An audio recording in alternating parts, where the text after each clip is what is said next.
thirdly, on our list of segments, we're going to be covering the ongoing PlayStation news over the past week, taking out some highlights, discussing thoughts and things on what's going on with PlayStation. First off, though, is a tweet from, I believe, PlayStation of Europe. Might be wrong, don't remember.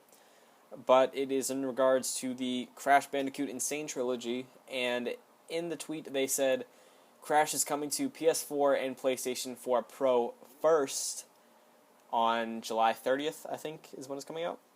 Yeah, no, June 30th. June 30th, then. So that could mean a few different things, but from the way it's worded, it sounds like it's going to be a timed exclusive. It totally is. Mm-hmm. I would bet on it. I don't know if Sony actually owns the rights to the first 3 games. And Activision doesn't actually need their funding to make this, I imagine. Mm-hmm. So, like, I don't know. I think Activision probably owns all of those properties when they bought that license, right? Yeah, and I think, I'm not sure, because it's kind of upsetting to hear that, just because it seemed like PlayStation was getting a mascot back, because they really lack that as far as something to market with, you know? Yeah, I get what you mean. It's not a huge deal. What were you saying? I was going to say, it's not a huge deal having one. I think it just, like, adds something, you know? I think we're past that mascot stuff, man. Like, in terms of, like, Master Chief doesn't even sell Xboxes anymore. Well, okay, I'm sorry. But he's not, like, the head of Xbox, right, in the way that you think anymore. Like, yeah. You know, it's... Sackboy was kind of a mascot for a little bit. Yeah, well, I mean, like, even with PlayStation, though, it seems like the past few years it's been, like, Kratos and Nathan Drake, you know? Like, those have been the 2 faces you associate with it. I feel like it's never really been a mascot, though. We've never really had one. Like, I don't know. I get the idea of mascot stuff, but even, like, remember the PlayStation All-Star Battle Royale thing? Where they put in, like, a bunch of mascots, but it still didn't feel like any of them was, like, too much, like, PlayStation. You know what I'm saying? Mm-hmm. Like... Yeah, I feel that, because... Was Crash actually in that game, by the way? I don't think he was. He wasn't. Okay. No, he wasn't. Crash and Spyro weren't in it. I think the closest thing they had to that was Parappa. Yeah, but I think mainly because of just how PlayStation has handled its IP over the past 2 decades, it's been, like, not great as far as preservation goes. So I think that's probably the reason why there's never been a clear mascot since the 90s. But well, I wonder too if it's just because of Sony's, like, vast how to say, they kind of, like, with Nintendo, right, you know, they have Mario and Zelda, or like Mario and Link or whatever.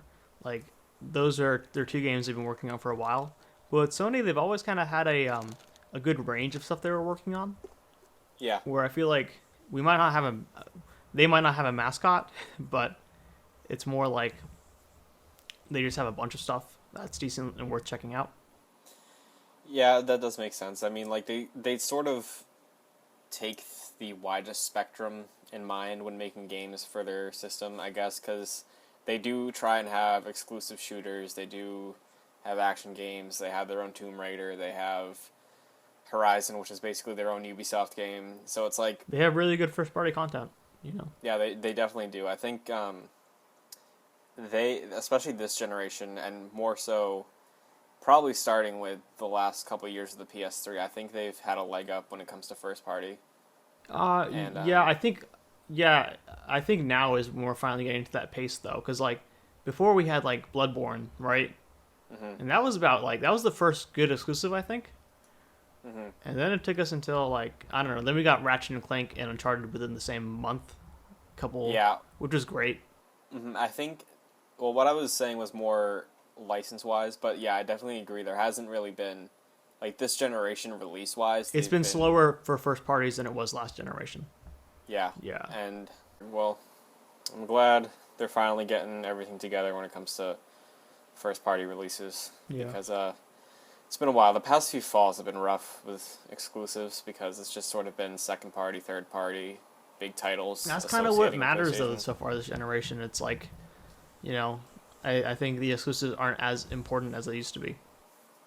Yeah, and it's kind of upsetting. Yeah, it's a little bit. I mean, the reason I've always liked PlayStation was just because I think their exclusives are more appealing to me. Totally. So I'm just glad it's finally, especially with Crash Remaster looking all great coming out finally. That's good.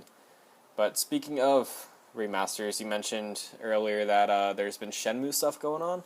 Yeah, I guess here I had the article from I believe Rice Digital in the UK. Mm-hmm. Said they say they have a source close to Atlas USA who's revealing that a Shenmue HD remaster will be released this year. That includes both games.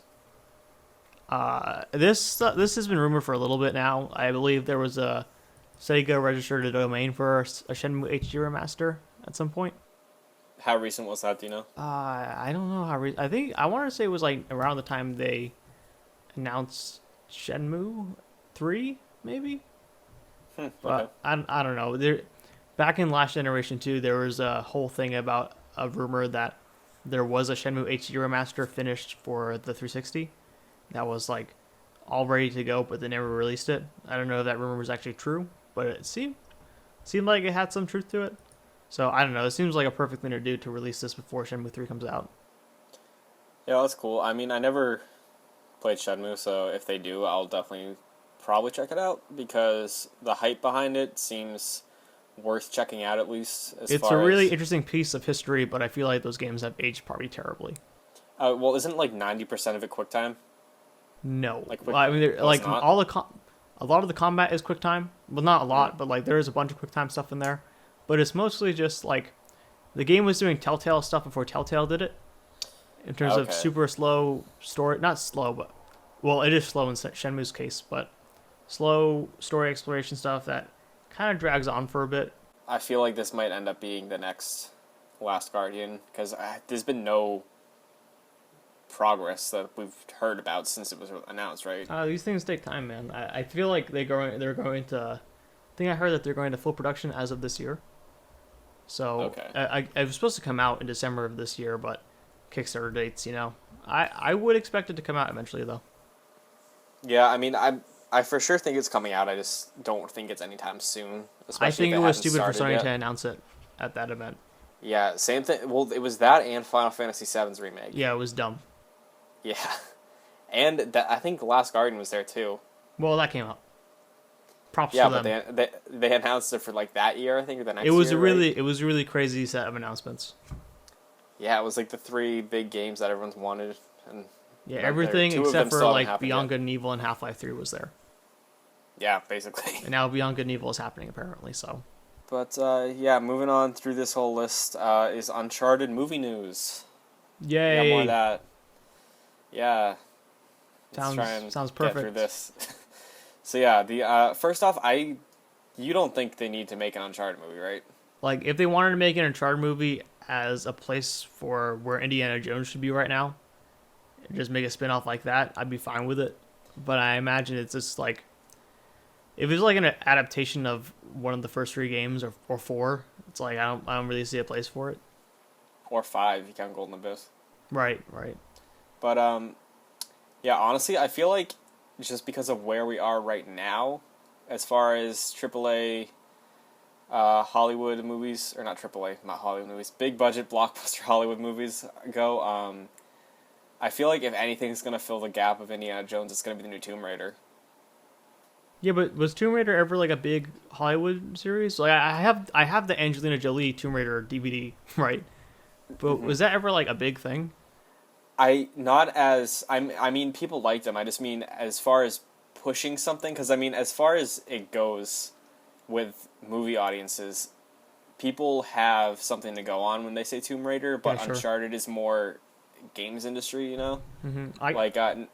I think if something were to be the next Indiana Jones or filling the void of an Indiana Jones type film, I think Tomb Raider has the most potential just because of the recognition with it, plus the cast they have behind it. It's like a stronger female character they can push as having a movie, and that seems to be a trend recently, which is really cool, and I think Tomb Raider has potential, hopefully, to be the better video game movie adaptation to come out recently. Yeah, I mean, I saw Resident Evil 7 the other day. It was pretty bad. No, sorry. Yeah, it was the seventh movie. Resident Evil Apocalypse, whatever it is. No, the final chapter. The final chapter. It was really bad. Mm-hmm. I hear the Assassin's Creed movie is bad too, but I didn't see it. Yeah, I haven't seen that yet, but yeah, I think. But the story with the Uncharted movie is, well, even today there was a development on it, but I'm not sure who's writing it, but I know Joe Carnahan is directing it, right? He's attached to direct it. I believe he's writing it too.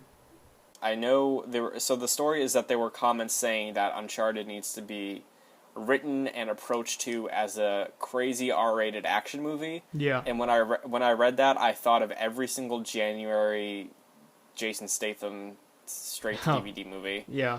Like, that's what I thought when I read that, and it made me worried. Yeah, I don't know, because, like, I also feel like Uncharted games shouldn't really be rated T. Like, that's fair. You kill a lot of people in those games. Yeah. Like, a lot. That's true. I don't know. I know there's no, like, gore and stuff, but... Yeah, and I think... So today, actually, Neil Druckmann, on Twitter, he took a screenshot of a quote from... It might be Carnahan if he is the writer, but the writer of the Uncharted script was saying something along the lines of, I like to think something about Naughty Dog supporting us or we're fitting with their vision, and then Neil Druckmann responded saying, I really wish that he wouldn't assume that we're behind this because we're not, which seemed kind of aggressive since it's their own property, and it made me wonder, I don't know who has the distribution rights for an Uncharted movie, if it's Sony or if it's Naughty Dog, because Naughty Dog owns Uncharted, right? Well, Sony does. Own Uncharted? Think, yeah. Oh, Sony owns it? Well, yeah, PlayStation, Sony, whatever. I believe the divisions within Sony are pretty separate. Like, do you remember, I think when the PS4 got unveiled, right, that was like February 2013, but then they did the PS4 at E3 2 months later, where, remember there was that whole thing about, like, used games and stuff? Like, yes. When they said all that stuff about, oh, you can play used games. There was also a segment in that show where it was like maybe 15 minutes where they brought in a Sony TV guy and said, we're proud to announce that we're working with Sony Pictures and bringing Sony movies to the PS4. Yeah, which is like, what? You're announcing you're working with Sony and you are Sony? That's a... They clearly don't work together, I think, you know? Yeah, well, it's weird, though, because I have no idea how their whole cross-promotion works, because I assumed since Sony Pictures owned the rights to Spider-Man, that's why we're getting a Spider-Man game.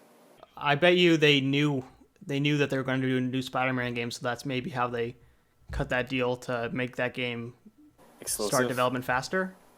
Well, I don't know if it was an exclusive, but I bet you, like, that game looks pretty... Yeah, we didn't hear about it for a while, but when we did see it, it looked like it had been worked on for quite some time. So I bet that game was probably started like before we even know that Sony and Marvel closed the deal. I wonder. Yeah, probably.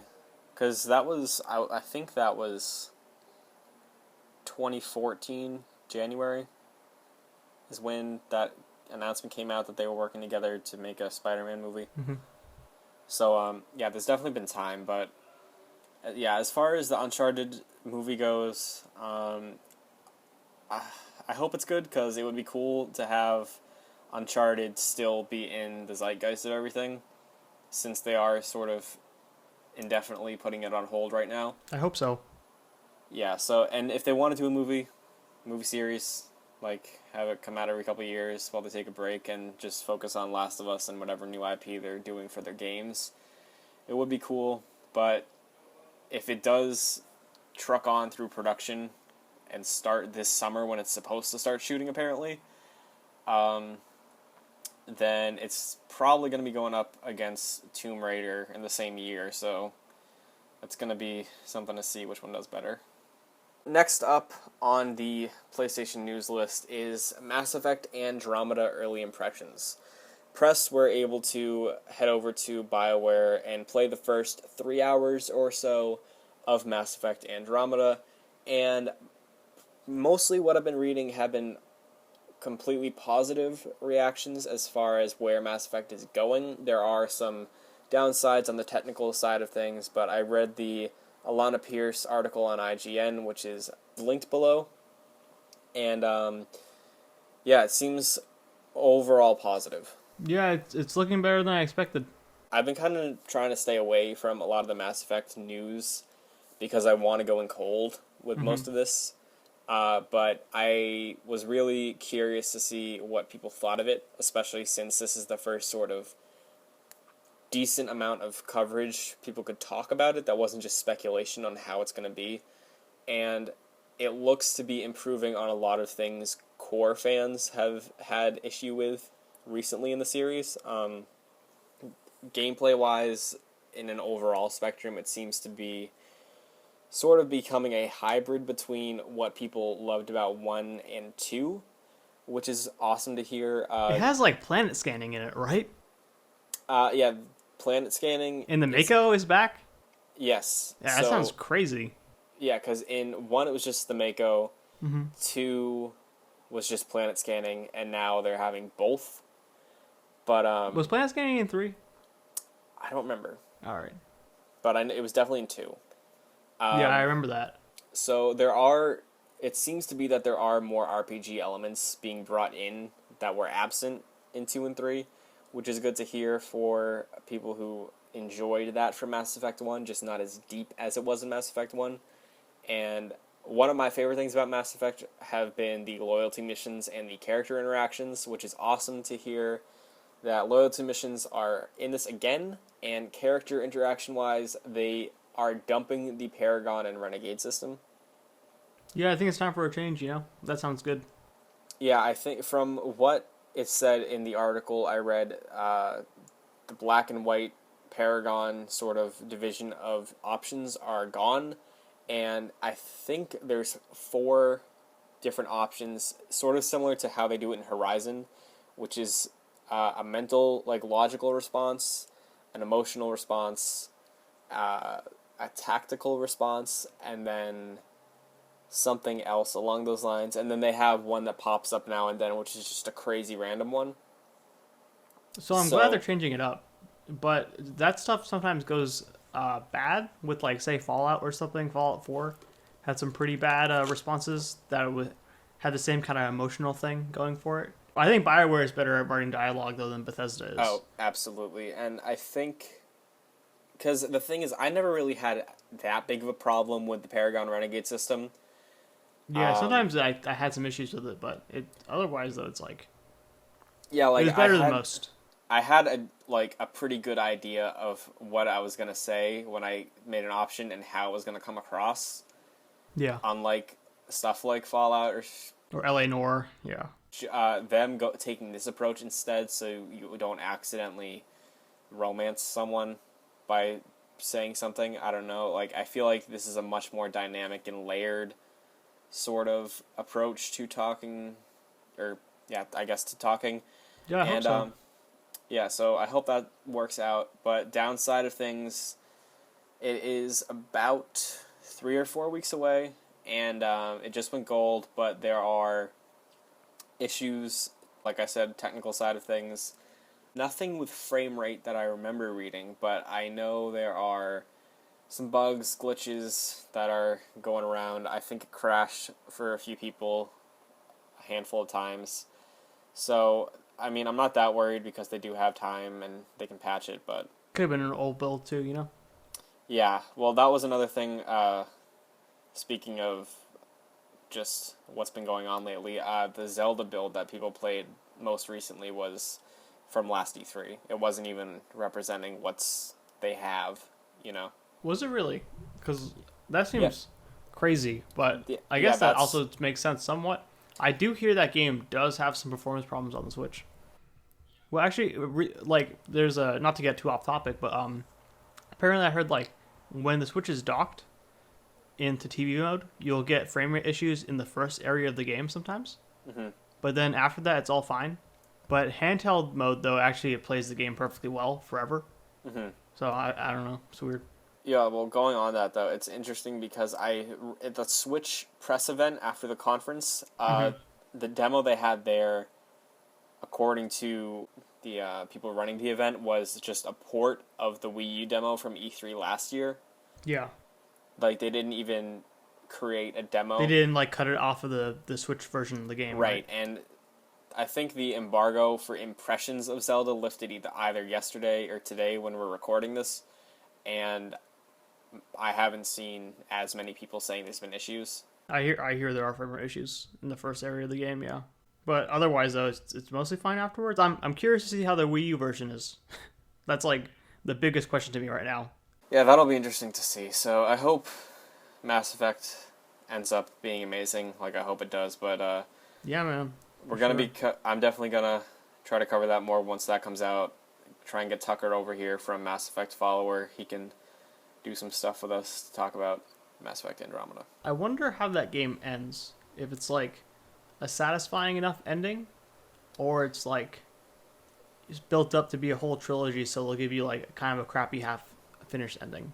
I'm convinced this is going towards a new trilogy, but BioWare And they know that too. Yeah, BioWare has said on a few occasions, I'm pretty sure, that it's its own story, it stands on its own, and this doesn't necessarily represent the start of a trilogy. So I really think they're just trying to see how it goes before they say, oh yeah, it is a trilogy. I hope so, because like, doesn't Shepard die at the end of Mass Effect 1? Like, isn't that how that goes, and then he gets resurrected in the beginning minutes of 2? No, at the beginning of 2 he dies. At the beginning of 2 he dies, but then he gets resurrected? Yes. Okay. So, oh, right. Okay, yes, I remember. Yeah, so, yeah, I hope Andromeda works out the way I want it to, because it'd be fantastic to have something that good early on in the year on top of everything else. Yeah, so much stuff coming out, man.